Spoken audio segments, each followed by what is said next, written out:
नमस्कार, BTV news के इस बुलेटिन में आपका स्वागत है। सबसे पहले आइए एक नजर डालते हैं अब तक की खास खबरों पर।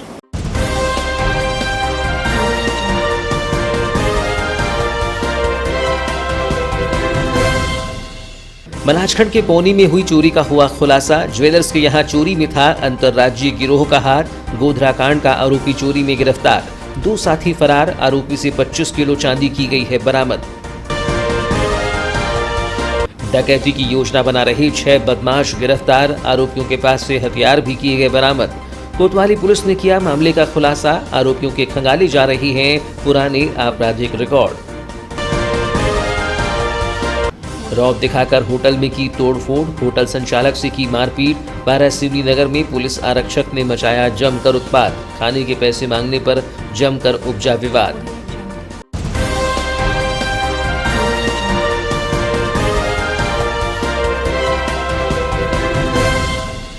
लगातार बड़े अपराधों को रोकने में जुटी बालाघाट पुलिस को 1, 2 नहीं बल्कि 3 सफलता मिली है, जिसमें पुलिस ने डकैती की योजना बनाते आरोपियों, अवैध हथियार और चोरी की घटना का खुलासा किया है, जिसमें पुलिस ने 1 दर्जन से ज्यादा आरोपियों को गिरफ्तार कर लिया है। मुखबिर की सूचना पर पुलिस ने पुलिस अधीक्षक समीर सौरभ, एडीएसपी विजय डाबर के मार्गदर्शन में और नगर पुलिस अधीक्षक अंजुल एंक मिश्रा के नेतृत्व में कोतवाली थाना प्रभारी एवं टीम ने 6 बदमाशों को डकैती की योजना बनाते हुए हथियार के साथ गिरफ्तार कर लिया है, जिनके खिलाफ पुलिस ने धारा 394, 402, 25, 27 आयुध अधिनियम की धारा के तहत अपराध दर्ज कर विवेचना में लिया है। पुलिस अधीक्षक समीर सौरभ ने बताया कि विश्वसनीय मुखबिर से सूचना के आधार पर बारासिवनी थाना अंतर्गत ग्राम कर्रा निवासी रजत यादव अपने साथी अर्जुन मेश्राम, संजय चौहान, कुलदीप एड़े, ओम तिलासे और शुभम अजीत के साथ मिलकर पिस्टल एवं कट्टे जैसे हथियार से लैस होकर खाली मैदान में दीवार की आड़ में छिपकर लामता रोड स्थित पेट्रोल पंप में डकैती की योजना बना रहे थे, जिन्हें पुलिस टीम द्वारा घेराबंदी कर गिरफ्तार कर लिया गया। बाइट। पुलिस ने गर्रा निवासी 25 वर्षीय रजत उर्फ अनुभव यादव, भटेरा पंप हाउस गली निवासी 33 वर्षीय अर्जुन मेश्राम, बारासिवनी थाना अंतर्गत बुदबुदा निवासी ओम प्रकाश उर्फ रिंकू तिलासे, रूपझर थाना अंतर्गत ग्राम सोनपुरी निवासी 18 वर्षीय संकेत चौहान, उकवा चौकी अंतर्गत दलदला निवासी 20 वर्षीय कुलदीप उर्फ लाला एड़े और लांजी थाना अंतर्गत बिसोनी निवासी 27 वर्षीय शुभम अजीत को डकैती करने के प्रयास में गिरफ्तार कर लिया है, जिनके पास से पुलिस ने 3 पिस्टल, 2 देसी कट्टे, 8 कारतूस, 2 AK-47 कारतूस, पिस्टल की खाली मैगजीन और 1 खाली खोखा बरामद किया है। नगर के वार्ड क्रमांक 10 रजा नगर में बारिश के कारण गलियों और घरों में जलभराव होने से वार्डवासियों में मतदान को लेकर अरुचि दिखाई दे रही है, जिसे वार्डवासियों ने आज जलभराव के बाद हो रही परेशानी को लेकर सवाल किए जाने पर जाहिर भी कर दिया है। उन्होंने कहा कि दशकों से वार्ड में व्याप्त इस समस्या का कभी निराकरण करने का प्रयास नहीं किया गया, जिससे अब हमें परेशानियों का सामना करना पड़ रहा है। सबसे बड़ी समस्या वार्ड की नालियों और बरसात के पानी की निकासी नहीं होने की है, जिसके कारण बरसात का पानी नहीं निकल पा रहा है। बताया जाता है कि रेलवे क्रॉसिंग से नाला बन जाता है तो नालियों और बरसात का पानी नाले के माध्यम से बाहर निकाला जा सकता है, लेकिन अब तक इस ओर कभी सकारात्मक प्रयास नहीं किया गया, जिससे हर बरसात में वार्डवासियों को गली और घरों में पानी घुस जाता है। हाजी सैयद मुश्ताक ने बताया कि विगत लंबे समय से वे यहाँ निवासरत हैं, लेकिन जलभराव की समस्या अब तक हल नहीं हो सकी है, जिससे चुनाव में मतदान को लेकर उत्सुकता नहीं है। चुनाव में मतदान न देकर हम उसका बहिष्कार करेंगे। सामने क्या है, वो नगर पालिका आके देखती है, कोई उसकी निकासी नहीं कर रही है और रेलवे फाटक के पास में अटैक हो रहा है और वो फारूक का प्लाट उतना बड़े बड़े यानी पैसे वाले यानी पैसे ये लेके प्लाट लेके रख लिए हैं, हाँ करोड़ों का कमाते हैं और प्लाट लेके रखे हैं, उससे पब्लिक का पूरा नुकसान हो रहा है यहाँ। और पानी निकालने के वो पानी रोक देता है, वो प्लाट से पूरा पानी उधर बाहर का आ रहा है, भटेरा चौकी का पानी आ रहा है, ये पानी को रोक दे रहा है। ये देखिए ना, अभी इतना पूरा छोटे छोटे बाल बच्चे हैं यहाँ पर, सभी पानी फेंकते हुए मैंने ले लिए उन्होंने। क्या समस्या का निदान क्या चाहते हैं अपने? कुछ नहीं, बहिष्कार करो, हो गया, कुछ नहीं, कोई यहाँ चुनाव का कोई नहीं होना चाहिए, चुनाव होना ही नहीं चाहिए, चुनाव का बहिष्कार करें। बिल्कुल बहिष्कार करना है पूरा। मोहम्मद अब्दुल खालिक कुरैशी ने बताया कि विगत 25 सालों से यहाँ निवासरत हैं, लेकिन आज तक वार्ड में जलभराव की समस्या हल नहीं हो सकी है। कई बार पूर्व पार्षदों और नगरपालिका को इसकी जानकारी दी गई, लेकिन समस्या का हल नहीं हो सका, जिसके कारण वार्डवासियों को बरसात में परेशान होना पड़ता है। वहीं जहरीले जीव जंतु का भी खतरा मंडराती रहता है। ऐसे में चुनाव में मतदान को लेकर इच्छा नहीं है। जब हमारी समस्या हल नहीं हो रही है तो मतदान कैसे करें? आए दिन जब भी मतलब बारिश के मौसम में बारिश होती तो ये पूरा एरिया जो है पानी से भर जाता है। क्योंकि इस एरिया में निकासी की कोई साधन ही नहीं है और पानी का भराव हमेशा रहता है पानी आने के बाद। और अगर पानी निकलता भी है तो 24 घंटे बाद यहाँ से निकलता है पानी, नहीं। और मुख्य वजह क्या है, क्यों पानी जमा हो जाता है? नालियों की निकासी नहीं है। मुख्य वजह तो यही है, नाली अगर बन जाए तो पानी बराबर निकल जाए। और ये एरिया की जो नाली है वो रेलवे पटरी के किनारे जो नाला है वहाँ तक जाती है, समझे। और आए गए लोग काफ़ी परेशानी है। सांप बिच्छू का प्रकोप ज़्यादा है। बच्चे खेलते हैं, उनके आसपास भी सांप बिच्छू घूमते रहते हैं, ये अक्सर देखा गया है। क्योंकि नगर पालिका क्षेत्र में आता है तो इससे पहले नगर पालिका को शिकायत करी गई थी। नगर पालिका के जो इसके पहले प्रत्याशी थे उनको कई बार बताया गया है और उनने आकर भी देखा है, लेकिन इसका कोई हल नहीं निकाल सके अभी तक के। वर्तमान में चुनाव होने वाले 7-8 दिन। वर्तमान में चुनाव हो रहे तो ऐसी कंडीशन आएंगी कि चुनाव का बहिष्कार कर देंगे। शहर में चोरी पर अंकुश नहीं लग पा रहा है, जिसके चलते एक चोरी का मामला दर्ज नहीं होता है कि दूसरी चोरी का घटना सामने आ जाती है। शहर के व्यस्ततम सर्किट हाउस मार्ग पर स्थित एक पान ठेली को चोरों ने दूसरी बार निशाना बनाकर दुकान में रखे लगभग 12 से 15 हजार रुपये के पान मटेरियल की सामग्री को चुरा लिया है, जिसकी शिकायत दुकानदार आनंद सोनगढ़े द्वारा की गई है। प्रमुख मार्ग पर सड़क के किनारे चोरी की इस घटना ने पुलिस की सुरक्षा व्यवस्था पर सवाल खड़े कर दिए हैं। पानठेला संचालक आनंद सोनगढ़े ने बताया कि वह रात्रि में दुकान बंद कर चला गया था। 2 जुलाई को सुबह बाजू वाले दुकानदार से दुकान का ताला टूटा होने की जानकारी मिली, जिसके बाद वह दुकान पहुंचा तो देखा कि दुकान में रखे पान मटेरियल, सिगरेट सहित अन्य सामग्री अज्ञात चोर चुरा ले गए हैं, जिससे लगभग उसे 12 से 15 हजार रुपये का नुकसान पहुंचा है। दुकानदार आनंद की माने तो यह उसकी दुकान में दूसरी बार चोरी की घटना को अंजाम दिया गया है। इससे पूर्व भी चोरी का कोई पता नहीं चल सका है। वहीं आज हुई चोरी की जानकारी उसने पुलिस थाने में दे दी है। कल जब सुबह मैं उठा तो मेरे को बाजू वाले दुकान वाले भैया ने कॉल करके बताया कि भैया आपकी दुकान के ताले टूटे हुए हैं। तो मैं आया और देखा तो पूरा सामान चोरी हो गया था, कुछ भी नहीं बचा था। सिगरेट विगरेट रखी थी दुकान में, पाउच रखे थे पूरे पान मटेरियल के, और एक बैटरी कन्वर्टर जो होता है वो चोरी हुआ है। और उसकी सूचना फिर मैंने थाने में दी। अच्छा, बताएंगे लगभग कितने हजार का आपको नुकसान हुआ ये चोरी में? ये चोरी में लगभग मेरे को 12 से 15 हजार के बीच का नुकसान हुआ है। गौरव पथ पर एचपी गैस एजेंसी के सामने आज सुबह एक तेज रफ्तार वाहन चालक सड़क किनारे से जा रही गाय को टक्कर मारकर फरार हो गया, जिससे गाय चोटिल होकर जमीन पर गिर पड़ी, जिसे देखने के बाद तत्काल वार्ड सुपरवाइजर निर्मल डहरवाल ने गौ सेवकों को इसकी जानकारी दी, जिसके बाद रविंद्र कावसी सहित अन्य एवं नगर पालिका के अमले की मदद से घायल हालत में मूर्छित पड़ी गाय को उठाया और इसकी सूचना पशु चिकित्सक को दी। चिकित्सक के पहुंचने तक गौसेवक गाय की देखभाल करते रहे और आसपास एवं घाव पर मक्खियां न लगे, इसके लिए उनके द्वारा फिनाइल का छिड़काव किया गया, जिसके बाद पहुंचे पशु चिकित्सक ने गाय का उपचार कर उसे इंजेक्शन लगाया, जिससे गाय की हालत में सुधार देखा गया।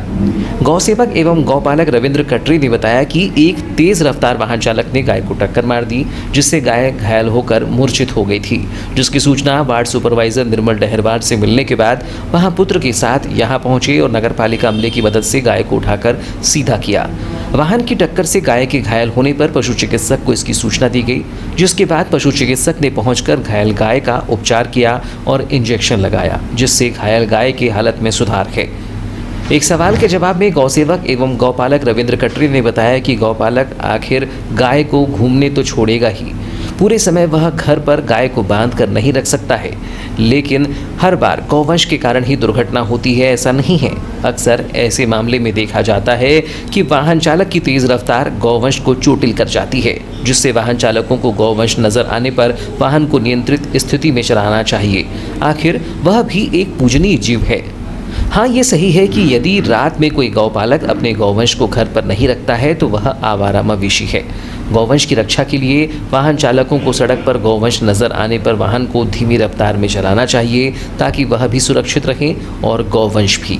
ये मेरे को फोन आया था कि किसी की गाय है यहाँ पे जी वो रोड के किनारे किसी ने ठोस मार के चला गया है जी। तो वो किनारे उधर बैठी हुई थी जी तो उसको निर्मल जायसवाल जो नगर पालिका से हैं जी सुपरवाइजर उन्होंने फ़ोन किया मुझे तो मैं आया और हम लोग ने सभी लोग ने मिल करके नगर पालिका वाले और गार्ड के कुछ लोगों ने और मिल करके जी इसको किनारे करके इसको डॉक्टर वगैरह बुला के इंजेक्शन वगैरह लगवा दिए हैं जी जी और गाय के आजू बाजू मक्खियाँ ना जुमे इसलिए फिनाइल वगैरह सब डाल के इसको व्यवस्थित कर दिए हैं। अभी गाय की स्थिति अच्छी है। गाय पालता है वो उसको ऐसा है दिन 24 घंटे वो भी जानवर है उनको भी थोड़ा घूमना फिरना लगता है। यह नहीं है कि वो जानवर छोड़े ना, लेकिन अगर छोड़ता है तो क्या है कि ऐसा नहीं है कि सिर्फ जानवरों के ही द्वारा दुर्घटनाएं होती है, और भी लोग हैं कई तेज़ी से चलते हैं रॉन्ग साइड चलते हैं तो इसके कारण भी जो है दोषी जानवर को ठहराया जाता है। लेकिन ऐसा नहीं है, मेरे घर में भी जानवर है लेकिन हम लोग क्या है उसकी देखभाल बराबर समय पे आ जाते हैं घर पे, तो जानवरों की देखभाल जो घर मतलब वाहन भी लोग नियंत्रित चलाए, ऐसा नहीं जानवर की अकेले की गलती नहीं होती है। गौरतलब हो कि नगर में इन दिनों सड़क पर बेजा गौवंश नजर आ रहे हैं जो न केवल स्वयं चोटिल हो रहे हैं बल्कि यातायात में भी बाधक बन रहे हैं। जबकि नगर पालिका द्वारा सड़कों से गौवंश को हटाने के लिए हाका गैंग गठित की गई है, लेकिन यह गैंग भी ईद की चांद की तरह नजर आती है और मर्जी से काम करने पर विश्वास करती है। लगातार बड़े अपराधों को रोकने में जुटी बालाघाट पुलिस को 1, 2 नहीं बल्कि 3 सफलता मिली है, जिसमें पुलिस ने डकैती की योजना बनाते आरोपियों, अवैध हथियार और चोरी की घटना का खुलासा किया है, जिसमें पुलिस ने 1 दर्जन से ज्यादा आरोपियों को गिरफ्तार कर लिया है। कोतवाली पुलिस को विश्वसनीय मुखबिर से सूचना मिली थी कि कुछ युवकों के पास अवैध हथियार हैं, जिसके बाद पुलिस अधीक्षक समीर सौरभ एवं अतिरिक्त पुलिस अधीक्षक विजय डाबर के मार्गदर्शन तथा नगर पुलिस अधीक्षक अंजुल एंक मिश्रा के नेतृत्व में कोतवाली पुलिस की टीम ने सूचना के आधार पर थाना अंतर्गत पाथरवाड़ा निवासी मुकुंद उर्फ राजा सोनवाने को पुलिस ने घेराबंदी कर डेंजर रूट से गिरफ्तार कर लिया, जिसके कब्जे से पिस्टन में जिंदा कारतूस को जब्त किया गया, जिससे पूछताछ में उनके कथन के आधार पर पुलिस ने नगर निवासी 19 वर्षीय शेख मोहम्मद नोमन उर्फ तौसीफ खान, रूपझर थाना अंतर्गत उकवा चौकी के हुड्डी टोला निवासी 19 वर्षीय सौरभ उर्फ सोनू मेश्राम सहित 3 अपचारी बालक को गिरफ्तार किया है, जिनके पास से 2 पिस्टल और 12 जिंदा कारतूस बरामद किए गए हैं। इस कार्यवाही में सीएसपी अंजुल अयंक मिश्रा के नेतृत्व में कोतवाली थाना प्रभारी कमल सिंह गहलोत, उप निरीक्षक अमित सारस्वत, तरुण भाटी, एएसआई सकरू सिंह धुर्वे, प्रधान आरक्षक राहुल गौतम, जितेंद्र यादव, आरक्षक शैलेश गौतम, गजेंद्र माटे सहित अन्य कर्मचारियों की भूमिका सराहनीय रही। कल रात की सूचना पे ये जानकारी मिली थी और सीएसपी अंजुल और उनकी पूरी टीम के द्वारा ये 6 आरोपियों को राउंड अप किया गया। इनमें कुछ लोग हैं जिनका पुराना आपराधिक रिकॉर्ड है, कुछ हिस्ट्री शीटर है और आप देखेंगे कि बड़ी मात्रा में अवैध शस्त्र, राउंड्स, 9 mm के राउंड से इसमें कुल इसमें जो जब्ती हुई है वो 3 पिस्टल, 2 देसी कट्टे, 8 कारतूस, 2 AK-47 के कारतूस मिले, 2 खाली मैगजीन और 1 खाली खोल। तो उनकी जो योजना थी एक पेट्रोल पंप को लूटने की, वो उनके हमारे बालाघाट पुलिस कोतवाली टीम के द्वारा विफल किया गया उस पूरे प्लान को और बड़ी मात्रा में शस्त्रों को जब्त किया गया। इसमें कुछ लोग हैं जिनका कि आप कह सकते हो कि भाई टीनेजर्स हैं, बट ये वो लड़के जो कि बहुत जल्दी अपने करियर में क्राइम की ओर अट्रैक्ट हो गए बहुत जल्दी, और वो पैशन जो भी हो, मतलब कि गन रखने का हो या तुरंत पैसा कमाने का हो या जो भी हो, बट क्राइम की ग्रेविटी को देखते हुए इसमें हमने कार्रवाई की है। जिले को शिक्षा के क्षेत्र में पॉलिटेक्निक कॉलेज के भवन, खेलने के लिए मुल्ला मैदान, पेयजल के लिए फिल्टर प्लांट और नगर पालिका कार्यालय जैसी बड़ी संपत्तियों को दान करने और जिले के विकास में अपना सर्वस्व जीवन अर्पित करने वाले दानवीर दीवान बहादुर मुल्ला जी को प्रतिवर्ष 25 अक्टूबर उनकी जयंती और 2 जुलाई को उनकी पुण्यतिथि पर याद कर उनके बारे में बड़ी बड़ी बातें कही जाती हैं, लेकिन वास्तविकता यह है कि आज भी जिले के सबसे बड़े दानवीर मुल्ला जी के नाम से धर्मशाला के सामने बना उद्यान उजाड़ होकर अपने अस्तित्व की खोज में है। पहले इस उद्यान में लोगों को बैठने से सुकून मिलता था और बस से आने वाले यात्री भी उद्यान में बैठकर कुछ समय गुजार लेते थे। बड़े बड़े पेड़ों से युक्त ये उद्यान अपनी सौंदर्यता को बनाए हुए था, लेकिन लाल फीताशाही की नज़र इस पर ऐसी पड़ी कि आज ये उजाड़ हो गया है और अतिक्रमणकारियों और शराबखोरियों का अड्डा बन गया है। 2 जुलाई को उनकी पुण्यतिथि पर उन्हें याद करने वालों में शहर के कई ऐसे नामचीन लोग हैं। यदि वो प्रयास करें तो उनके नाम से बने उद्यान के अस्तित्व को पुनः बरकरार किया जा सकता है, लेकिन इस सकारात्मक प्रयास से कहीं आसान ये है कि उनकी जयंती और पुण्यतिथि पर केवल उनकी दानवीरता को याद कर पुष्प अर्पित कर दिया जाए। फिर जब उनकी जयंती या पुण्यतिथि आए तो फिर वही नजर आए। 2 जुलाई को जिले के सबसे बड़े दानवीर दीवान बहादुर मुल्ला जी की पुण्यतिथि पर उन्हें याद कर अतिक्रमण के साए में छिपी रानी अवंतीबाई चौक स्थित उनकी प्रतिमा और उनके समाधि स्थल पर गणमान्य नागरिकों ने उन्हें पुष्पांजलि अर्पित की और उनकी दानवीरता को याद किया। इस दौरान नगर पालिका के पूर्व अध्यक्ष रमेश रंगलानी, पूर्व भाजपा महिला मोर्चा प्रदेशाध्यक्ष लता इलकर, तपेशा साटी, विजय वर्मा, कमलजीत सिंह छाबड़ा सहित अन्य उपस्थित थे। इस दौरान पूर्व नगर पालिका अध्यक्ष रमेश रंगलानी ने कहा कि 2 जुलाई को जिले के सबसे बड़े दानवीर मुल्ला जी की पुण्यतिथि है, जिन्होंने अपना सर्वस्व जीवन जिले को समर्पित कर दिया, जिससे हम नगरवासियों का भी कर्तव्य बनता है कि हम उन्हें याद करें। प्रतिवर्ष 25 अक्टूबर को उनकी जयंती और 2 जुलाई को उनकी पुण्यतिथि पर हम यहां आकर उन्हें याद करते हुए पुष्पांजलि अर्पित करते हैं। 2 जुलाई को हमारे बालाघाट के लिए सबसे बड़े दानवीर श्रद्धेय मुल्ला साहब का आज पुण्यतिथि है, जिसको समिति मनाने के लिए यहाँ सब उपस्थित हैं। आचार संहिता लगने की वजह से कार्यक्रम को थोड़ा सीमित रखा गया है। आज मुल्ला साहब को याद करने का भी दिन है, जिन्होंने हमारे पॉलिटेक्निक कॉलेज दिया, मुल्ला स्टेडियम दिया, नगर पालिका दिया, फिल्टर प्लांट दिया। मुझे तो लगता है कि आज यानी उन्होंने सर्वस्व बालाघाट को समर्पित कर दिया। ऐसे व्यक्तित्व को याद करना भी हमारा भी कर्तव्य बनता है। हमेशा 31 अगस्त को ये 2 जुलाई और 25 अक्टूबर ये हमेशा यहाँ हम लोग आते हैं, उनको श्रद्धांजलि देते हैं।